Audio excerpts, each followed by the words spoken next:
Sir 20 अप्रैल से Trump का सबसे मुश्किल टाइम शुरू हुआ। मुज़ाकरात तो होंगे। अब बात ये है कि ये मुज़ाकरात जो मेजर बात है कि मुज़ाकरात किस तरह के होंगे? मुझे ऐसा लग रहा है कि जिस तरह प्लैनेट मूव कर रहे हैं ना, उनकी एनर्जी सेम है। मतलब लड़ाई-झगड़े का मोड है, लेकिन उनका जो एक तरह से लड़ने का तरीका है वो बदल रहा है। जैसे ट्रंप आए थे, उन्होंने फाइनेंशियल जो है एक तरह से सबको डैमेज करने की कोशिश की, टैरिफ लगा-लगा के। फिर जब टैरिफ से बिल्कुल। मामला नहीं हुआ, ईरान के ऊपर तो इतनी सैंक्शन है कि उनके ऊपर क्या टैरिफ लगाना। तो जब उससे मामला नहीं हुआ, तो उन्होंने उधर बमबारी की, बमबारी से भी कुछ नहीं हुआ। अब ब्लॉकेड लगाया हुआ है और ब्लॉकेड जो है एक तरह से पानी के अंदर जो मैं बार-बार 1 साल से तकरीबन 1 साल हो गया है जब ये पिछली दफ़ा मुझे अच्छे से याद है जब कुदरती आफ़ात आई थी और इतने ज़्यादा हालात ख़राब थे पाकिस्तान के, तब से मैं कह रहा था सर ये जो कुदरती आफ़ात है ये कुछ भी नहीं है। इस साल 2026 में एक्चुअल में गेम बनेगी और वो जो गेम है वो बहुत खतरनाक है। पूरी दुनिया के लिए पाकिस्तान की बात नहीं कर रहा हूँ। और ये ऑन रिकॉर्ड मैंने आपको पिछले साल ही कह दिया था कि एक्चुअल में तबाही खुदा ना खास्ता अल्लाह ना करे 2026 में नज़र आती है पानी से। अब वो तो अल्लाह करे ऐसा हो ही नहीं, अल्लाह ना करे। लेकिन ऐसा लग रहा है कि एनर्जी क्राइसिस सर पर आके खड़े हो गया। इंडोनेशिया ने भी अपनी ज़बान खोल ली है कि भाई अब यहाँ से भी जो गुज़रेगा, वो भी टोल टैक्स देगा। आबाए हुर्मुज़ वो भी टोल टैक्स देंगे। तो कहने का मकसद ये है कि दुनिया की जो ये डायमेंशन है या यूँ कहा जाए कि जो लड़ने का तरीका है वो बदलते जा रहा है।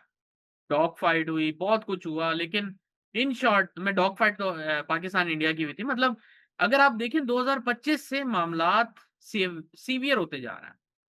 लेकिन मज़े की बात है दुनिया ने इसके अंदर चलना सीख लिया है। वो जंगें जहाँ चल रही हैं, काफ़ी जगहों पे शादियाँ हो रही हैं, बहुत कुछ चल रहा है इस दुनिया में।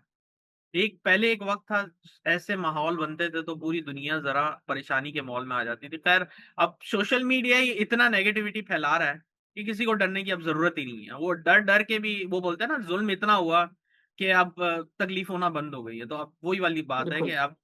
अब इंतहा हो गई है इन चीज़ों की। ख़ैर coming back to the planet जिस तरह मैं कह रहा था कि जैसे-जैसे सैटर्न, मार्स अब एक दूसरे से दूर हो रहे हैं, जो एग्ज़ैक्ट कंजंक्शन था 20 से 22 के दरमियान वो ख़त्म हो गया। अब कंजंक्शन दूर हो रहा है, चीज़ों में बेहतरी आएगी। मैं अभी भी पुरुम्मीद अब मैं आपको कहता हूँ अब आप जहाज़ की टिकट रेडी रखें, 25 से 5 मई के दरमियान कोई ना कोई मामलात सेटल होंगे। लेकिन एग्रीमेंट हो, ना हो, सीज़फायर कंटिन्यू रहे, ना रहे, ऑयल के प्राइसेज़ ऊपर जाएँगे। ये बात आप अपने ज़हन में डाल दें। अगर अवाम की बात किए चलें, आपको मैं बताता हूँ। जैसे ही जून में कैंसर असेंडेंट में जुपिटर ट्रांज़िट करेगा, पाकिस्तान का चौथा घर है, अवाम का घर है, जहाँ पे बहुत सारे नेगेटिव प्लैनेट हैं, तो देख लें जब से आज़ाद हुआ है पाकिस्तान, वहीं पे जो है सबसे ज़्यादा बर्बादी होती है, वहीं पे वही दुःख झेलते हैं, वही सब कुछ झेल रहे हैं। तो अवाम के घर में जुपिटर का आना ये शो करता है कि पूरा अगला 1 साल उसमें बीच में ट्रांजिट आगे-पीछे होंगी क्योंकि प्लैनेट जो जुपिटर है जैसे मैंने कहा है, उसकी स्पीड 1.5x है या 2x है। तो जो उसको 1 साल गुज़ारना चाहिए, एक साइन के अंदर कंटिन्यूअसली, वो आप समझें तकरीबन 6 महीने गुज़ारता है आगे-पीछे होते हुए। मतलब डायरेक्ट रेट्रो उस पोज़ीशन में वो 6 महीने गुज़ार रहा है। तो कहने का मकसद ये है कि अवाम के हाथ में अभी बहुत कुछ आने वाला है, जून ऑनवर्ड। अब उसमें सबसे ज़्यादा ये आएगा कि आवाम सड़कों पर आएगी और अपने हिसाब से जो है, जो मुझे नज़र आता है अपने हिसाब से फैसले होने चाहिए। अवाम के हाथ में कोई पावर आने वाली है, या तो अवाम इस तरह से इतना वो हो जाएगी परेशान कि उनके पास कोई चारा नहीं रहेगा जिसकी वज़ह से वो सड़कों का रुख करेगी। दूसरी बात अदालतें, जिसके ऊपर बहुत बड़ा क्वेश्चन मार्क चल रहा है। अदालतें भी एक्शन में आने वाली हैं। ये दोनों चीज़ें मैं आपको पिछले साल से बोलता आ रहा हूँ। ये बहुत ज़्यादा सपोर्ट करेंगी। आप देखिएगा इनके हाथ में जून के बाद आएगा, उससे पहले यूँ समझें कि मेबी ऐसे ही चलेगा। कुछ ख़ास ऐसी अलाइनमेंट नहीं नज़र आ रही सितारों की कि मैं बोलूँ कुछ अच्छा हो सकता है। हाँ, अलबत्ता ये है कि जो हमने इतना खुदा ना ख़ास्ता भयानक हालात देखे हैं, उससे कमी आएगी बट कुदरती आफ़ात मैं बार-बार आपको बता रहा हूँ, कुदरती आफ़ात अल्लाह ना करे कुछ भी हो। सर 20 अप्रैल से ट्रंप का सबसे मुश्किल टाइम शुरू हुआ। 20 अप्रैल 2026 से ये जो कंजंक्शन हुआ आज से तकरीबन 3 दिन पहले, इस कंजंक्शन से उनके जो पॉइंट हैं ज़ायचे में, वो ऐसे डेंजरस पॉइंट एक्टिवेट हुए हैं, जो उनको रुसवाई, ज़िल्लत और अपना सब कुछ खो देने का अंदेशा दिखा रहे हैं। तो अब आप समझ जाएँ कि इसका क्या मतलब है। मुझे इससे ज़्यादा बोलने की ज़रूरत नहीं है।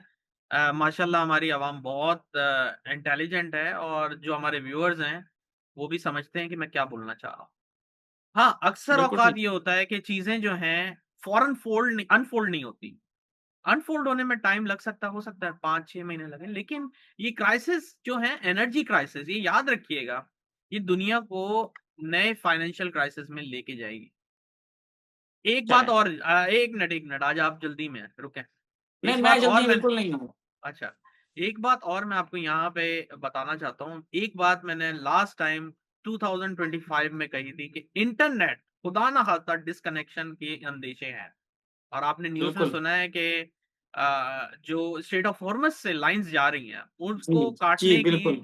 उसको काटने की जो है एक तरह से धमकी दी उन गई है। धमकी दी गई है और अल्लाह ना करे अगर ये डिस्कनेक्ट हो गया तो मैं और आप शायद व्लॉग भी नहीं कर पाएँगे। तो इसलिए इंटरनेट में भी जो नई टेक्नोलॉजी आएगी वो इसको काटने की वजह से आ सकती है। मेबी लेकिन नई टेक्नोलॉजी ज़रूर आएगी, ये बात याद रखिएगा। नई जिद्दत, नई बिल्कुल ठीक है। टेक्नोलॉजी और उसी में अगर जो लोग सुनना चाहते हैं कि हमें नेक्स्ट किन चीज़ों में जाना चाहिए, स्पेशली इस टाइम पे जहाँ पे फूड क्राइसिस ये वो सब जो आने वाले हैं, उसकी वजह से जो मेजर मुझे नज़र आता है उसमें आप आईटी का रुख करें, अगर आपके बिल्कुल, प्लैनेट बिल्कुल। सपोर्ट करता है।